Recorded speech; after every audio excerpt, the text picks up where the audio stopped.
silakan bertanya. Okey.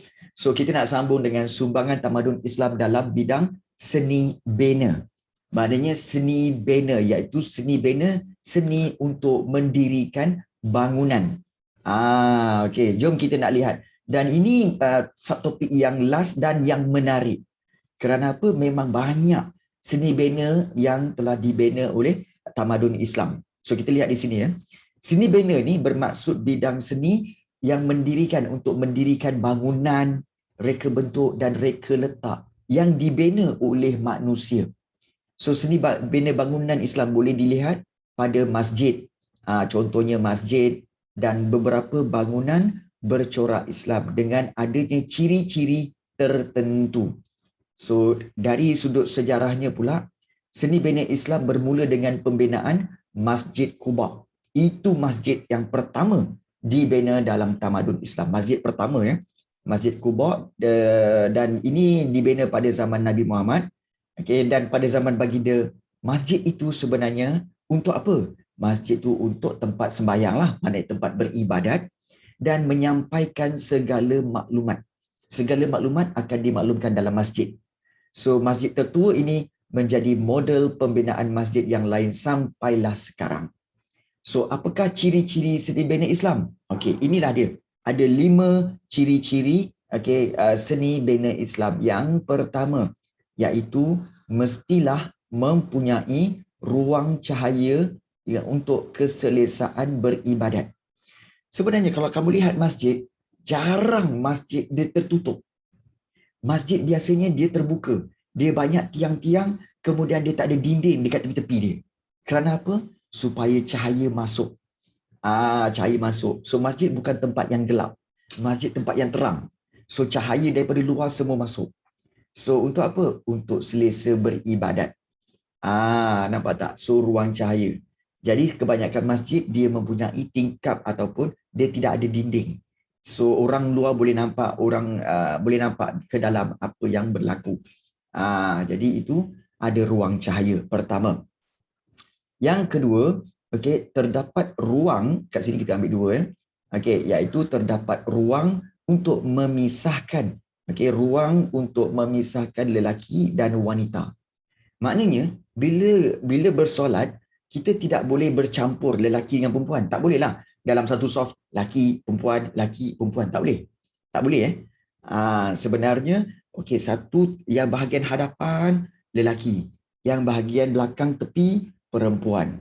So diasingkan. Diasingkan. Kenapa diasingkan? Kerana untuk menambahkan kekhusyukan dan juga untuk memberi keselesaan. Yes, selalunya ada langsir, betul. Selalunya ada langsir. Baik. Kemudian, ciri-ciri seni bina Islam yang ketiga, iaitu kalau kita nak lihat di sini, iaitu reka bentuk ruang sesuai dengan iklim setempat. Ini reka bentuk ruang ni sesuai dengan iklim setempat. Maksudnya apa? Maksudnya, kalau di Malaysia, kita punya masjid kebanyakannya dia akan tak ada dinding.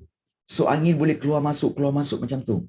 Tapi kalau kamu tengok masjid di China, kemudian kalau kamu tengok masjid di kawasan Eropah, terutama sekali Sepanyol, masjid mereka ada dinding besar tutup dan dia ada pintu je.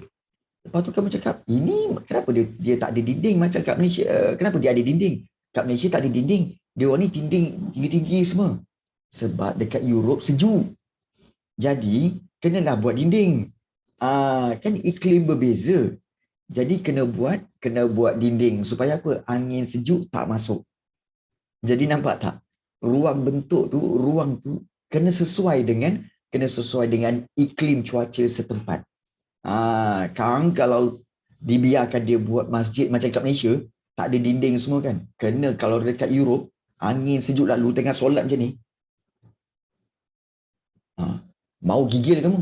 Macam tu. Jadi kita nak elakkan begitu, beku. Jadi sebab itu dia buat dinding. Jadi ruang tu kena sesuai dengan iklim setempat lah. Itu yang berlaku ya. Itu yang ketiga. Yang keempat, kalau kita lihat di sini, binaannya kukuh dan selamat serta tahan lama. Okay, kukuh, selamat dan tahan lama. Sebab itu kebanyakan masjid wujud sampai sekarang. Sebab apa? Dia kukuh, selamat dan juga tahan lama sampai berpuluh tahun. Dan paling penting, ciri-ciri seni bina Islam iaitu apa tahu? Berunsurkan luahan perasaan. Hening. Hening ni maknanya sunyi. Sunyi dan aman. Sebab bila kita nak sembahyang, okay, bila kita nak solat, kita sebenarnya solat dalam keadaan senyap. Sunyi. Kerana apa? Kita sedang berhubungan dengan Tuhan. So kita kena dalam sunyi. Kalau bunyi bising-bising, macam mana nak berhubungan dengan Tuhan? Betul tak? Jadi kita kena berhubungan dalam keadaan sunyi. Itulah caranya bagaimana ciri-ciri seni bina Islam. So ada 5 ciri-ciri seni bina Islam: ruang cahaya, ruang memisahkan lelaki dan wanita, ruang yang sesuai dengan iklim, binaan yang kukuh, dan juga berunsurkan luahan perasaan. Macam mana luahan perasaan tu? Okey, bila kamu sembahyang, bila kamu solat, okey, ingat Tuhan. Kamu kata apa? Apa yang kamu nak dengan Tuhan? Kamu akan meluahkan rasa kamu. Ya Allah, ya Tuhanku. Kan, kamu akan kata apa? Tuhan, okey, aku ini dalam keadaan susah. Itu kan luahan perasaan. Kamu ceritakan masalah kamu. Sebab apa? Sebab kamu kena tahu bahawa kita semua ni Tuhan yang cipta. Jadi Tuhan je lah yang tahu kita ni macam mana. Tuhan je yang tahu kita macam mana, betul tak? Jadi kita kena ceritalah pada Tuhan. Kan? Kamu kena cerita. Ya Allah, ya Tuhanku, kan? Ampunilah aku. Aku marah adik aku tadi. Adik aku curi KitKat aku. Curi KitKat aku. Aku geram dengan dia. Aku cubit-cubit dia. Allah Akbar, minta maaf lah tu. Ya Allah Tuhanku, minta maaf lah ya. Aku tercubit adik aku. Kan? Macam tu. Luahkan. Sebab aku dah simpan dah KitKat tu dalam peti ais. Tapi adik aku jumpa. Adik aku ambil pula. Allah, kan? Aku geram dengan dia. Dia makan habiskan KitKat aku. Ampunlah Tuanku. Ampunlah Tuhanku. Macam tu tak?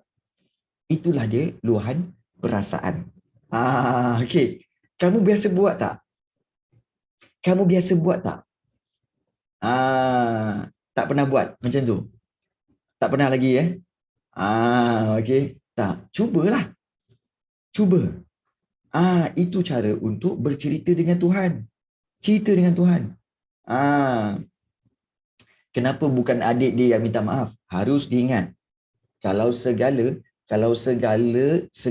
okey, kita selalu, cikgu faham kamu semua, mungkin selalu bergaduh dengan adik, selalu bergaduh dengan kakak, selalu bergaduh dengan abang.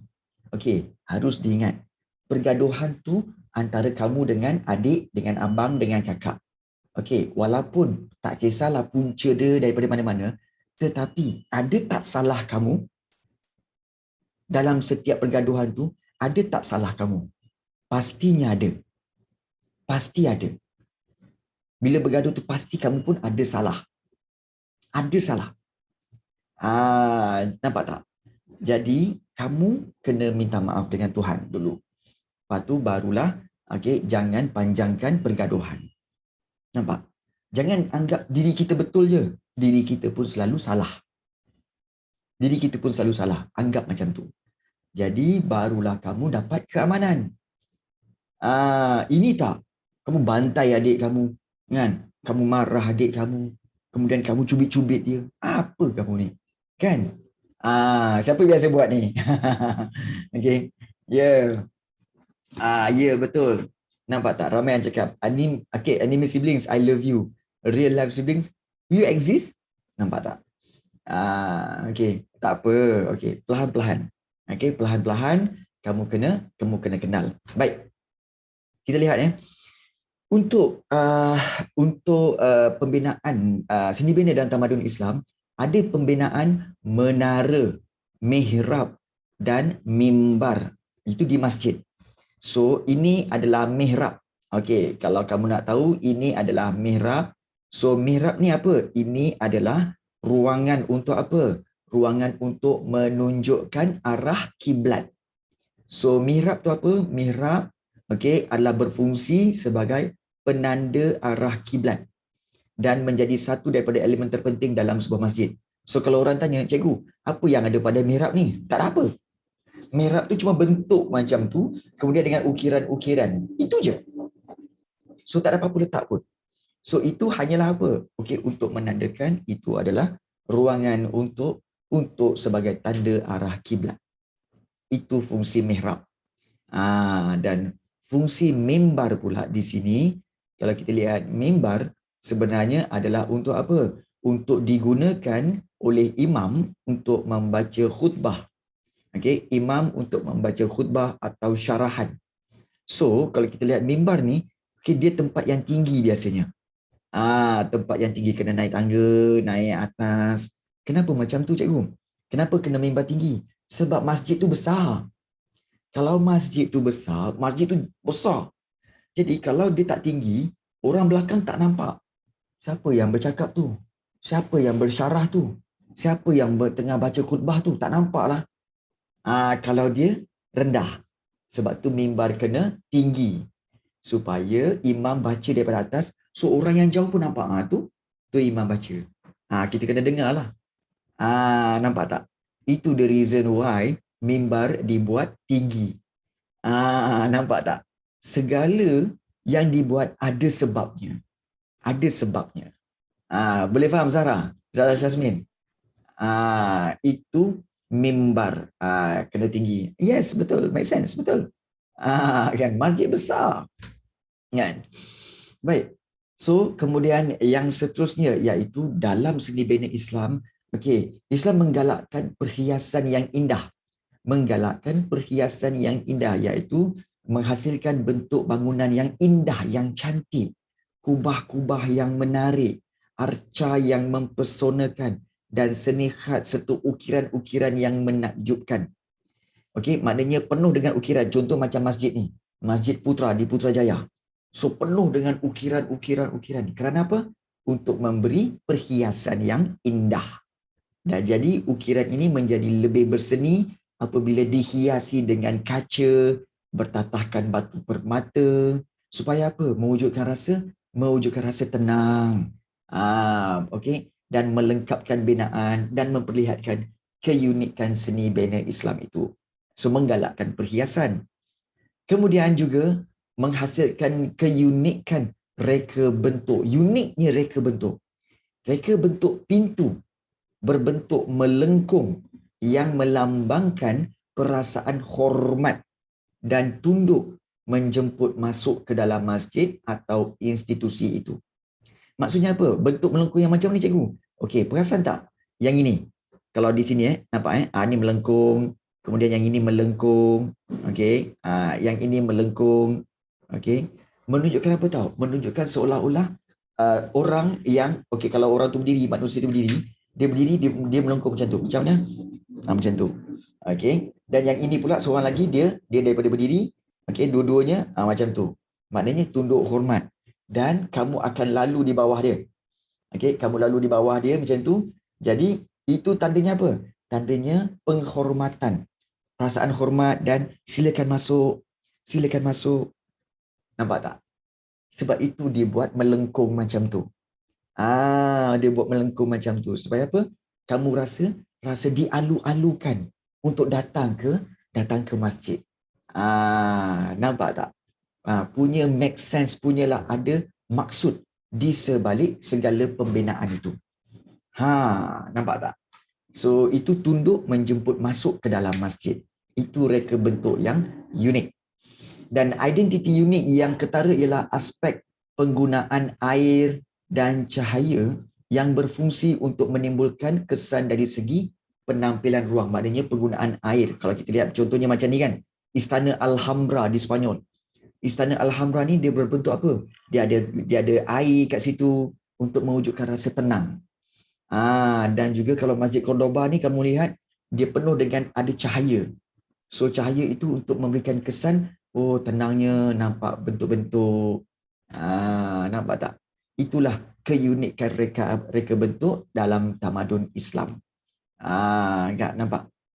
Kemudian ada elemen-elemen estetika. Kalau ramai yang bertanya, cikgu, benda elemen-elemen estetika ni cikgu? Senang je. Elemen ni sebenarnya adalah unsur-unsur ataupun ada nampak macam corak-corak.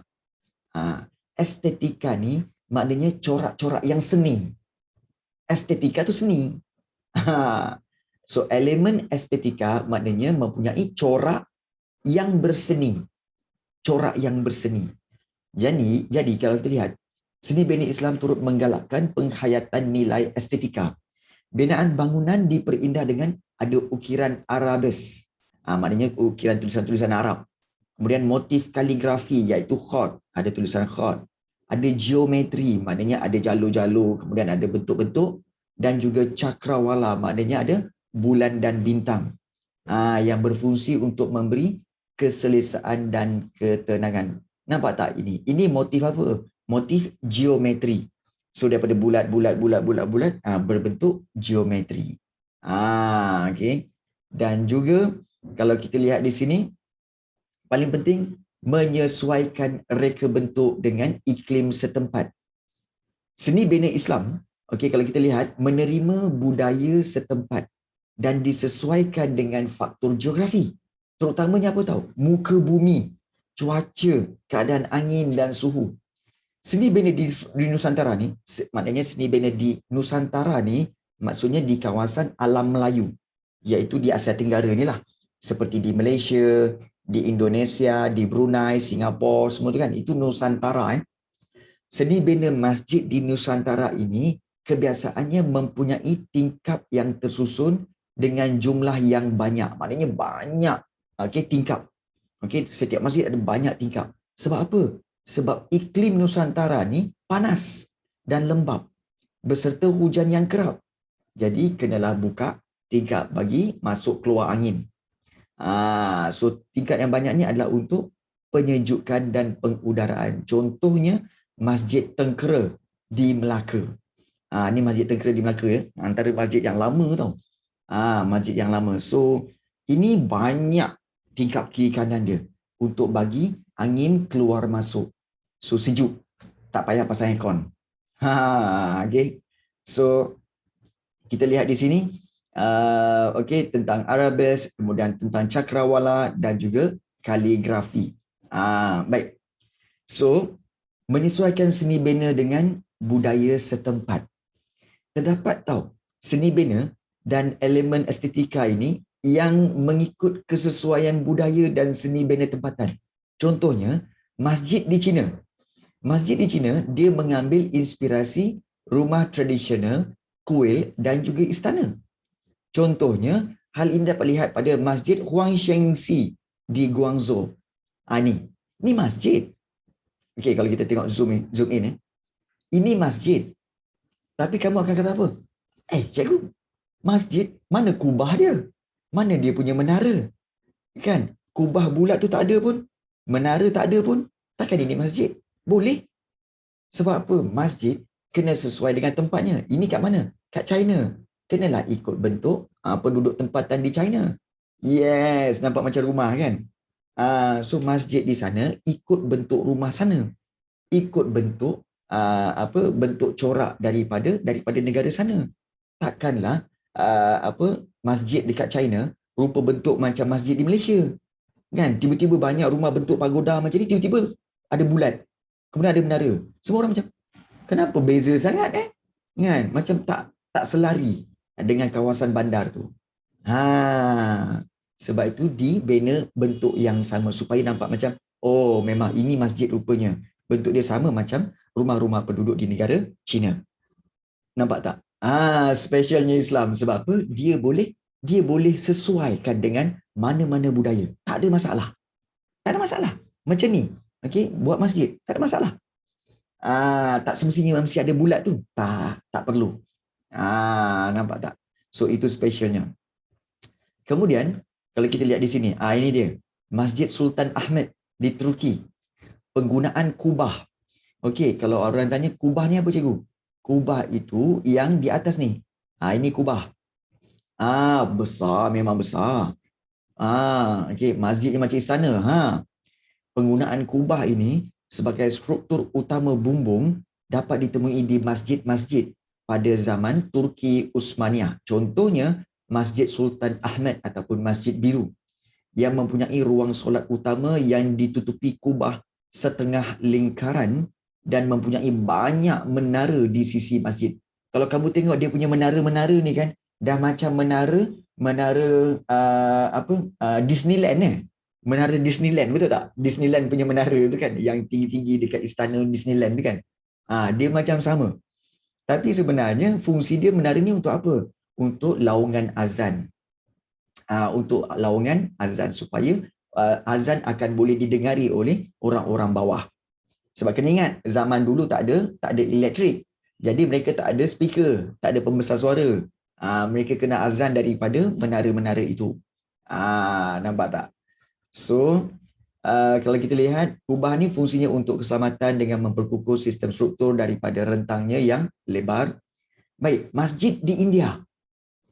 Masjid di India juga mempunyai keunikan dengan binaan pintu gerbang yang besar berfungsi sebagai pintu masuk utama. So, ciri masjid di India juga dapat dikenali dengan mudah kerana menggunakan bumbung berbentuk bawang dan lengkung yang menirus. Ni nampak? Ni. Inilah dia bumbung berbentuk bawang. Dia punya kubah-kubah ni. Dan juga di sini kalau kita lihat ada juga pintu ni kan, dia punya pintu gerbang yang melengkung tu. So itu adalah ciri-ciri Islam, ciri-ciri masjid, okey, di India. Okey, bermakna di sini sebenarnya logik akalnya lah, cikgu nak tanya kamu, apa fungsi kenapa satu warna je Masjid India? Masjid India memang satu warna sebabnya apa? Penggunaan tanah liat, diambil daripada tanah liat untuk dibina sebagai masjid. Itu memang. Okay, tanah liat. Dia bukan simen, dia semua tanah liat dulu. Yes. Cikgu nak tanya kamu, kenapa orang zaman dulu buat buat kubah dalam bentuk bulat macam tu? Kenapa agaknya? Kenapa? Apa rasionalnya? Apa rasionalnya? Okey, orang dulu-dulu dia buat kubah macam tu? Bukan. Kubah, kalau kamu perhatikan dia bentuk bulat macam ni kan? Dia bentuk bulat macam ni. Okey. Okey. Baik, dia bulat macam ni. Kemudian ini masjid. Okey, masjid. Nampak macam kola baju. Okey. Baik, ini menara. Cikgu buat ala kadar je lah. Kan? Baik. Untuk pengetahuan kamu, okey. Sebenarnya, biasanya, okey, dalam bangunan boleh slide. Tak payah. Kan? Cikgu lukis-lukis je ala-ala gitu. Gitu ya. Ala-ala gitu. Okey, baik. Okey. Kebiasaannya, kubah ini ataupun bumbung ni, kubah ni sebenarnya, okey, untuk pengetahuan kamu, okey, di sebelah bawah ini dulu-dulu ada banyak lubang-lubang kecil. Okey.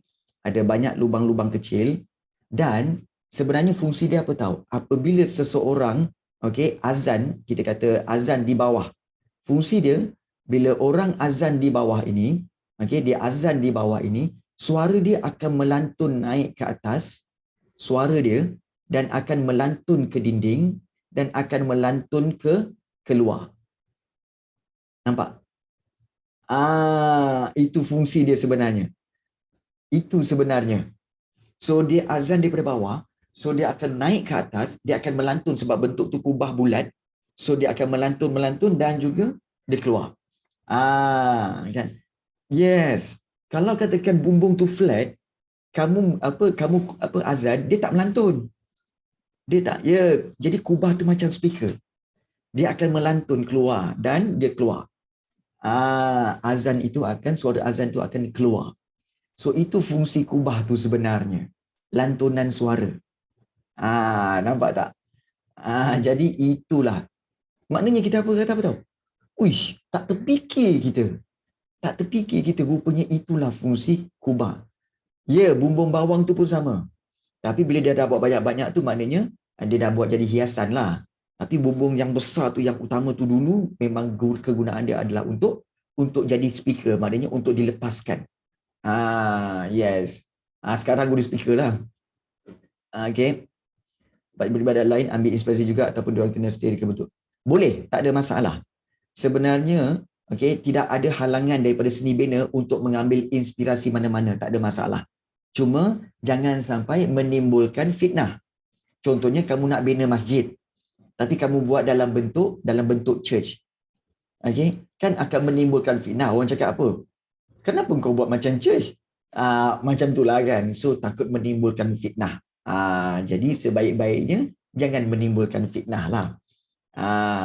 Banyak sekarang ni banyak. Contoh macam orang kata apa? Orang perempuan sekarang, okey, pakai baju kurung. Okey, tetapi pakai baju kurung yang nipis, yang see through. Okey, tapi dalam tu pakai baju. Jadi bukankah lebih baik kalau kaum perempuan itu jangan pakai baju macam tu, nanti menimbulkan fitnah. Contoh menimbulkan fitnah. Samalah macam tu, maknanya kita kalau buat kehidupan jangan menimbulkan fitnah.